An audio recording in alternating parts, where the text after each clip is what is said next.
You can even lose your license without committing a driving offense. You can lose your license for many reasons. And if you are a new driver, it's even easier. If you have passed within the last 2 years, just 6 penalty points is enough for DVLA to revoke your license. Which means your license goes straight back to provisional. And you have to redo your theory and practical driving test.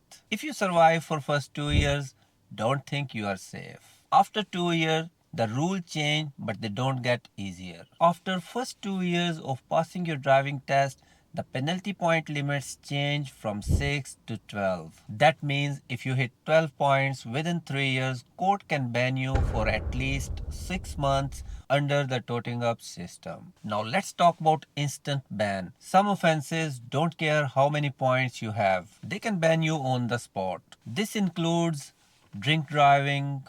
I hope you're not planning on driving that. No. Drug driving, dangerous driving, failing to stop after an accident, driving while disqualified, excessive speeding like 100 miles plus per hour.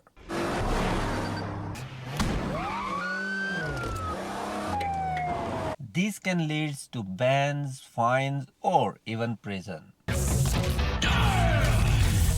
You can also lose your license for medical reasons such as eyesight, seizures, heart conditions, or failing to meet DVLA medical standards. You can even lose your license without committing a driving offense. This includes not renewing your driving license, not updating your address, failing to provide medical information. So, to keep your license, drive safe, follow the rules, and keep your information up to date with DVLA. Subscribe for more, and I will see you in the next one.